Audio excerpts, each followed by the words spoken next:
Most home gardeners think they have a watering problem. They do not. What they usually have is an exposed soil problem, and that is a very different thing. When the ground sits bare under summer sun, the moisture you paid for, carried, or stood outside to spray simply disappears back into the air.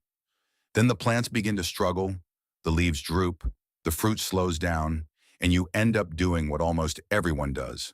You water again and again.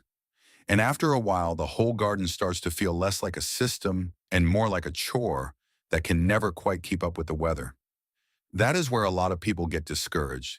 They assume their climate is too hot, their soil is too poor, or their garden just needs more input, more hoses, more fertilizer, more bags from the store. But in many backyards, the real issue is much simpler than that. The ground is being asked to hold life while fully exposed, overheated, and drying out day after day. No natural system works that way for long. I learned this the hard way. There were years when I thought I was doing everything right because I was working hard. I was out there with the hose, checking the beds, trying to stay ahead of the heat. The plants survived, but the system was weak. The garden depended on me for every little thing. If I missed a day in the hottest stretch of summer, the soil told the truth very quickly. It was dry just below the surface, warmer than it should have been, and far less alive than it looked from a distance. That is the part most people are never shown. A garden is not supposed to rely on constant rescue. A healthy backyard system should protect its own moisture, buffer itself from heat, and support the life under the surface that keeps roots steady through long dry spells. Once you see that, a lot of common advice starts to feel backward. You stop asking how to pour in more water, and you start asking why the soil cannot keep the water it already receives. There is a low-cost method that changes that completely. It has been proven in real gardens, used for years by practical growers, and built on something nature has been doing all along. It does not depend on chemicals. It does not require expensive equipment. And when it is done properly, it can turn a thirsty summer garden into something far more stable, cooler, and easier to manage than most people think is possible. The first shift is mental. Most people believe the answer to a dry garden is more effort, more watering, more feeding, more correction. But that way of thinking keeps you trapped in a cycle where the soil never becomes strong enough to help you. You stay busy, yet the garden stays dependent. That is why so many backyard growers feel like they are always one hot week away from losing control. It is not because they are careless. It is because they were taught to manage symptoms instead of building a system. If you look at a natural forest, you begin to notice something uncomfortable. Nobody is out there watering trees in July. Nobody is spreading synthetic fertilizer before a heat wave. Nobody is rushing in to save the soil every afternoon. And yet the ground under a healthy woodland stays cool, moist, and alive even in long periods of heat. That should tell you something. Nature is not winning because it has more water. Nature is winning because it wastes less of it. That is the part that changes everything. In many home gardens, water is not truly scarce. It is simply unprotected. The sun hits bare earth. Wind moves across the surface. Heat drives moisture upward. The top layer hardens, cracks, or crusts over. Then the gardener sees stress above ground and assumes the solution must come from above ground too. Another round of watering, another product, another attempt to push the plants through conditions the soil itself should have been buffering. So the problem is not that you failed. The problem is that you were handed the wrong model. You were taught to focus on the visible plant instead of the invisible ground that supports it. Leaves get attention, fruit gets attention, even pests get attention. But the soil surface, which decides whether moisture stays or disappears, is often left exposed as if that were normal. It is not normal in a living system. Bare soil is not how forests function. Bare soil is not how long-term fertility protects itself. And bare soil is one of the quiet reasons so many gardens need constant help. Once you understand that, a different question appears. Not how do I water more, but how do I lose less? Not how do I force growth, but how do I create conditions where growth is easier? That is a calmer question and usually a more productive one. It leads you away from short-term fixes and toward a method that works with the way soil wants to behave when it is covered, fed, and left cool enough for life to do its job. There is a reason some gardens stay steady through summer, while others become daily emergencies. The difference is often not the gardener's dedication. It is the presence or absence of a protective layer that turns the soil from a thirsty surface into a functioning system. That layer is simple, it is accessible, and once you see how it works, you begin to realize that a great deal of struggle in the backyard was never really necessary in the first place. The method itself is not new. It did not come out of a laboratory or a product line. It came from observation. A man named Paul Gauci spent years looking at what was already working in nature and asking a simple question. Why does the forest grow without help, while so many home gardens struggle with constant input? He noticed something most people walk past without thinking. The ground in a forest is never bare. It is always covered. Leaves fall. Small branches break down. Organic matter builds up layer by layer until the soil underneath is protected from direct sun, strong wind, and sudden temperature changes. That layer does more than just sit there. It regulates moisture. It feeds life. It creates a quiet stability that allows roots to function without stress. From that observation came what is now often called the back to Eden approach. But at its core, it is simply a return to a pattern that has always worked. Instead of leaving soil exposed, you cover it with a thick layer of organic material. In this case, wood chips. Not mixed into the soil, not tilled in, but laid gently on top like a protective blanket. At first, that might seem too simple to matter. Many people have heard of mulching. They might even use a thin layer now and then. But this is not a light covering. This is a deliberate system. The difference is in the depth and the consistency. A thin layer dries out quickly and does very little. A deep layer changes the environment completely. When wood chips are placed on the surface, something subtle begins to happen. The sunlight no longer strikes the soil directly. The temperature at the surface drops. Moisture that would normally evaporate stays in place. Rainwater or irrigation does not hit bare ground and disappear. It moves slowly through the layer, settling into the soil below, where roots can actually use it. At the same time, life begins to return. Fungi, bacteria, and small organisms move into the space between the chips and the soil. They begin breaking down the material from the bottom up. This is important. The process is slow and steady, not aggressive. It feeds the soil gradually without the spikes and crashes that often come from fast-acting inputs. You do not see this immediately from above. The surface still looks simple, but underneath the system is becoming more balanced. The soil is cooler, it is softer, it holds water longer. Roots begin to explore more freely because they are not dealing with extreme swings in moisture and heat. That is why this method works over time. It is not forcing growth, it is removing stress. And when stress is reduced, plants tend to do what they are designed to do. They grow steadily, they produce more consistently, and they require less constant attention from you. What started as a simple observation in a forest becomes a practical method in a backyard. Not a trick, not a shortcut, but a system built on protecting what is already there. Once you understand that, the next step is to look more closely at what this layer is actually doing below the surface, because that is where the real change begins. Once the layer is in place, the change does not happen all at once. It happens quietly below the surface, in ways that are easy to miss if you are only looking at the plants. But this is where the system begins to work. Think of the wood chips as a barrier, but not a sealed one. Air can still move through it. Water can still pass through it. What it blocks is direct exposure. Sunlight no longer strikes the soil with full intensity. Wind no longer pulls moisture straight out of the ground. The surface is no longer forced to heat up and dry out within hours. Instead, the soil begins to settle into a more stable rhythm. On a hot day, if you move the chips aside with your hand, you will notice the difference immediately. The ground underneath feels cooler, it feels slightly damp, even when the surface above looks dry. That is not an accident. The layer is slowing evaporation to the point where water stays available longer than you might expect. Instead of watering every day, the soil begins to hold enough moisture to carry plants through longer periods without stress. Temperature matters just as much as water. When soil overheats, root activity slows down.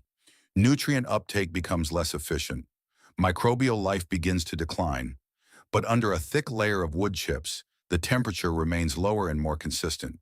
It does not spike in the afternoon and crash at night. It stays within a range that supports life rather than working against it. This is where the system goes deeper. Under that protective layer, fungi begin to spread, not in a harmful way, but in a connective one. You may not see them clearly, but they are there, forming fine threads through the soil and organic matter. These fungal networks link with plant roots and extend their reach. In a sense, the roots are no longer working alone. They are part of a larger system that helps move water and nutrients more efficiently through the soil. Over time, this creates a kind of balance that is difficult to achieve with exposed ground. Water is not lost as quickly. Nutrients are not washed away or burned off by heat. The soil structure improves as organic matter breaks down gradually from below. It becomes softer, easier to work with, and more capable of holding both air and moisture at the same time. Weeds also behave differently in this environment. Many of them rely on direct light hitting the soil to germinate. When that light is blocked, their growth slows down, not completely, but enough that they are easier to manage. Instead of constant pulling and clearing, you find yourself dealing with fewer and weaker weeds over time. None of this is dramatic in a single day. That is important to understand. This is not a quick fix. It is a shift in how the system functions. You are not adding something to force results. You are creating conditions where the soil can begin to regulate itself again. And once that regulation begins, your role changes. You are no longer trying to correct problems every afternoon. You are maintaining a system that is already doing most of the work quietly, beneath the surface, where it matters most. Once you understand how the system works, the next question becomes practical. How do you actually do this in a real backyard without turning it into a complicated project or an expensive upgrade? The good part is that the setup is simple, and most of the cost can be avoided if you approach it the right way. The material you are looking for is not bagged mulch from a garden center. That works, but it is not necessary, and over time it becomes expensive. What you want are fresh wood chips, the kind produced when trees are trimmed or removed in your local area. These are usually a mix of branches, leaves, and small shredded pieces of wood. Not perfectly uniform, but that is actually better for the system. In many places, tree service companies have to pay to dispose of these chips. They collect them throughout the day, and then they need somewhere to drop them off. If you offer your space as that drop location, you are solving a problem for them. That changes the dynamic. You are not asking for a favor, you are providing a convenient option. Sometimes it is as simple as calling a local company and telling them you are willing to accept a load of wood chips.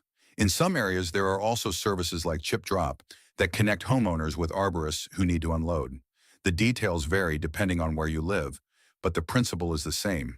There is usually more of this material available than people realize, and much of it can be obtained at little to no cost. Once the chips arrive, you do not need to overthink the process. You are not mixing them into the soil. You are not digging them in. You are simply placing them on top. That is an important detail. The system works from the surface down, not the other way around. For most garden beds, a depth somewhere between 15 and 30 centimeters is enough to create a noticeable effect.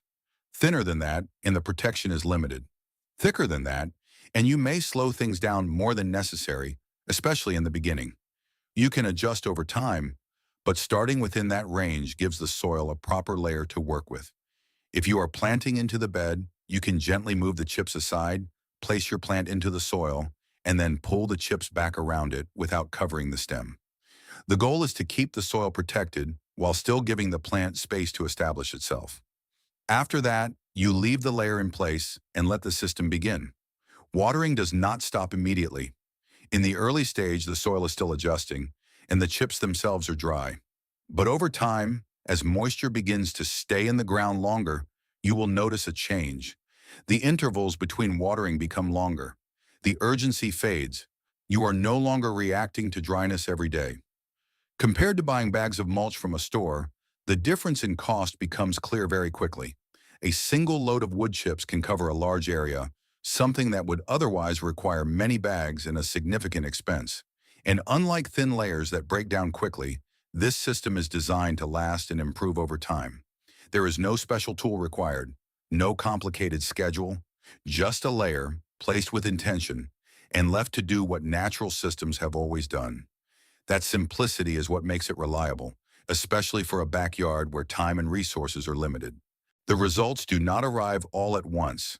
They show up in small, steady ways that become more noticeable as the season moves forward.